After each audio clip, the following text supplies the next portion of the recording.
রাতারাতি কমিটি হয়ে গেছে। কিভাবে কমিটি হলো, কে তাদেরকে অথরাইজেশন করেছে? এই সমস্ত দখলদারদের বিরুদ্ধে মালিক শ্রমিকদেরকে ঐক্যবদ্ধভাবে লড়তে হবে। একটা পয়সা আপনারা আজকে থেকে চাঁদা দিবেন না, এক পয়সাও না। আমরা জানি এটা ওপেন সিক্রেট ব্যাপার। পরিবহনের যে চাঁদা প্রতি বছর টিআইবির মতো একটি গবেষণা প্রতিষ্ঠান পরিষ্কারভাবে তথ্যের উপরে ডিপেন্ড করে বলেছে 1855 কোটি টাকা প্রতি বছর এই যে চাঁদা ওঠে এখান থেকে। এই চাঁদার ভাগ পায় কারা? Traffic police, BRTA, highway police, রাজনৈতিক দলের নেতৃবৃন্দ। কিন্তু বন্ধুগণ, এখন পুলিশকে আমরা সংস্কারের দাবি তুলছি। দুর্নীতিবাজ, দলবাজ, অসৎ অফিসারদেরকে ইতিমধ্যে চাকরিচ্যুত করা হচ্ছে, বাকিদেরও চাকরিচ্যুত করা হবে। কাজী পুলিশ এখন একটি পেশাদার জনবান্ধব বাহিনীতে পরিণত হবে। তার জন্যই আমরা রক্ত দিয়েছি, জীবন দিয়েছি। কোন পুলিশ ঘুষ খাবে না, অন্যায়ভাবে ট্রাফিকের কোন পুলিশ কিংবা থানা পুলিশ এখন থেকে এক পয়সাও ঘুষ নেওয়ার সাহস দেখাবে না। যদি ঘুষ চায় আপনারা আমাদেরকে বলবেন, সবাই মিলে ওই ঘুষখোরের অবস্থা 12টা বাজাই দেব। পুলিশের পাঠ গেছে, হাইওয়ে আর নর্মাল পুলিশ মানে চাঁদা নিবে না। বিআরটিএ একেবারে সোজা হয়ে যাবে, সেই ধরনের উপদেশটা আমাদের সেখানে দায়িত্ব পালন করছে। সবাই ভালোভাবেই জানেন যে ছাত্র জনতা একটা বৈষম্যহীন দুর্নীতি মুক্ত কল্যাণ রাষ্ট্রের জন্য লড়াই করেছে, জীবন দিয়েছে, আজ অদ্যবধি লড়াই করে যাচ্ছে। কাজী কোন ঘুষখোর দুর্নীতিবাজ মাফিয়ার অস্তিত্ব এই দেশে থাকবে না। বিআরটিএ চাঁদা নিবে না। এইবার আসেন রাজনৈতিক দলের পাঠ। এইখানে বিভাজন আছে। আমরা যেমন বলছি কোন চাঁদাবাজি চলবে না, বাস মিনিবাস থেকে গেট পাস, জিপি এই সমস্ত নামে যে 70 টাকা করে নেওয়া হচ্ছে, এইখানে কিন্তু বড় একটা টাকায় নাকি কাঠের পুতুল হা করে, বুঝছেন তো? তাহলে এই যে 1000 কোটি টাকা, এইটা তো অনেকের রুটি রুজি বাণিজ্যের ব্যাপার। কাজী তারা তো তাদের টাকা পয়সা দিয়ে মানুষ পালবে, সংগঠন বানাবে, তারপরে আপনাকে আমরা যে প্রতিবাদ করছি আমাদেরকে তারা ভিলেন বানাতে চেষ্টা করবে।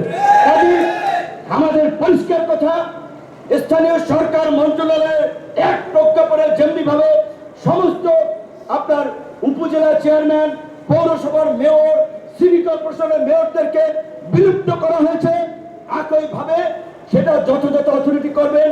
এই যে চাঁদাবাজির যে দোকানগুলো ছিল যাত্রাবাড়ি, মহাখালী, গাবতলী সমস্ত বাস স্ট্যান্ডে সমস্ত দোকান অনতিবিলম্বে বন্ধ করতে হবে।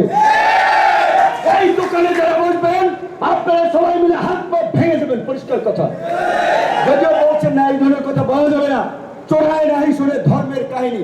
কাজে এই যে লুটেরা মাফিয়া গোষ্ঠী পুতু পুতু করে কথা বললে এরা শুনবে না।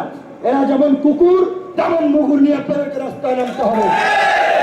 পরিষ্কার ভাবে বলছি পরিবহন মালিক ভাইদেরকে, এইখানে এই সংগঠনটার সাথে আমি জড়িত আছি, তারাও যদি কোনোদিন 10 পয়সার চান্দা কিংবা অনুদানের জন্য যায়, আমি কিছু না করলে সাংবাদিকদের তো জানাইতে পারবেন যে বিপিনুর বড় বড় কথা বলছে, তার লোকেরা দেখে এইটা করতেছে। পরিষ্কার কথা, আমাদের এই সংগঠনের নামে 5 পয়সার চাঁদাবাজি চলবে না। আমাদের শ্রমিক অধিকার পরিষদের সভাপতি বলছিলেন যে আহত শ্রমিকদের চিকিৎসার বিষয়ে তারা একটা ফান্ড গঠন করতে চান, শামীম ভাই উপদেষ্টা থাকবেন বলছেন। আমি বলছি সেখানে আমরা গণ অধিকার পরিষদের পক্ষ থেকে প্রাথমিকভাবে তাদেরকে 5 লক্ষ টাকা দিব, কিন্তু কোনো মালিক বা কারো কাছ থেকে চাঁদা নেওয়া যাবে না। নিজেদের উদ্যোগে নিজের শক্তিতে পারলে কিছু করবেন, ধান্দাবাজি চাঁদাবাজি চলবে না। এখন আমাদের পরিবহন মালিক ভাইদেরকে বলবো, আজকে এখানে বেশ কিছু শ্রমিক নেতাকে দাওয়াত দেওয়া হয়েছিল, তারা আসে নাই, কারণ তারা তো মাল পানির ভাগ বাটোয়ারা নিচ্ছে। অনেককে দেখা হয়েছিল, তাদেরকে নিষেধ করা হয়েছে যে তোমাদের প্রোটেকশন দেব আমরা। তো কাজী আপনারা যদি এই চাঁদাবাজদেরকে প্রশ্রয় দেন, চাঁদাবাজদের পক্ষে অবস্থান নেন, নিজেরা যদি জিম্মি থাকেন, তাহলে আমাদের কিছু করার নাই। কিন্তু আমাদের যা করার আছে সেইটা আপনাদেরকে জানাই। অনেকে নির্বাচনের কথা বলছেন, অন্তর্বর্তী সরকারের ইতিমধ্যেই অল্প সময় দায়িত্ব নিয়েছে, কাজেই তাদের ভুল ত্রুটি থাকবে। যেভাবে আমাদের বিদেশি রাষ্ট্র আমাদের দুষ্ট বন্ধু ভারতের শাসক গোষ্ঠীর শয়তানি, আরেকদিকে এই যে পতিত স্বৈরাচারের বেচারতারা যারা এখানে প্রশাসন সহ বিভিন্ন জায়গায় কালো টাকা নিয়ে বসে আছে, সরকারকে অস্থিতিশীল করার জন্য নানান চেষ্টা করছে। সেদিন দেখেছেন সচিবালয় থেকে প্রতিহত করেছি এবং পরিষ্কার ঘোষণা, এই সরকারকে তারা অস্থিতিশীল করতে চেষ্টা করবে, তাদের দাঁত ভাঙা জবাব ছাত্র জনতা নাগরিকরা আমরা সম্মিলিতভাবে দেব।